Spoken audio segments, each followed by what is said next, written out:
అయితే చాలా వరకు కూడా అందరికి వచ్చే డౌట్ ఏంటంటే ఇప్పుడు డ్రీమ్11 కానీ ఇలాంటివి కొన్ని యాప్స్ ఉన్నాయి. అవి జనరల్ పెద్ద పెద్ద ఫ్రాంచైజీస్ తీసుకుంటే ఐపీఎల్ సపోర్ట్ చేస్తే ఇలా చాలా ఉన్నాయి.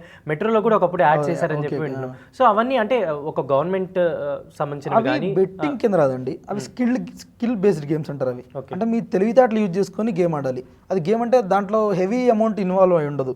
అండ్ ఇంకోటి ఏంటంటే అక్కడ మీరు స్కిల్ యూజ్ చేసుకోవాలి. స్కిల్ అంటే అప్పుడు డ్రీమ్11 ఉందనుకోండి, టాప్ 11 ప్లేయర్స్ ఎవరైతే బాగా ఆడతారు ఈరోజు గెస్ చేయండి అని అంటారు. ఎవరు బాగా ఆడగలుగుతారు ఈరోజు, ఎవరు ఎక్కువ రన్స్ చేయగలుగుతారు, ఎవరు బౌండరీస్ ఎక్కువ కొడతారు, ఎవరు 6 ఎక్కువ కొడతారు, ఎవరు వికెట్స్ ఎక్కువ తీస్తారు. ఈ points based game, skill based game. ఇది గేమింగ్ యాక్ట్లోకి రాదు. కానీ అయినా కానీ డ్రీమ్11, రమ్మీ సర్కిల్ అన్నీ తెలంగాణలో మాత్రం బ్యాన్. తెలంగాణలో మాత్రం వీటిని ఆడడానికి కుదరదు. తెలంగాణలో ఎవరైనా ఆడినా కానీ వీళ్ళందరి అకౌంట్స్లో ఫ్రీజ్ చేస్తారు. వీళ్ళకి ఎటువంటి రైట్ లేదు. తెలంగాణలో ఎవ్రీథింగ్ ఈజ్ బ్యాన్ అండి, స్ట్రిక్ట్లీ బ్యాన్. సో డెఫినెట్లీ అంటే ఇప్పుడు ఎవరైతే ఇలాంటివి సపోర్ట్ చేశారో, ప్రమోట్ చేశారో వాళ్ళు డెఫినెట్లీ వాళ్ళకైతే శిక్షలు పడే ఖచ్చితంగా పడతాయండి. 100% పడతాయి. పోలీస్ వారు కఠినంగా ఉన్నారు వీటి మీద. ఎందుకంటే చాలా మంది జీవితాలు నాశనం అయిపోయి, రేపు ఒక్కొక్క 15 రోజుల్లో మనకి ఐపీఎల్ స్టార్ట్ అవుతుంది. ఐపీఎల్లో కొన్ని లక్షల కోట్లు స్టేట్ బడ్జెట్స్ కంటే ఎక్కువ ఉండే అంత బెట్టింగ్స్ ఆడతారు ఇండియా మొత్తం మీద.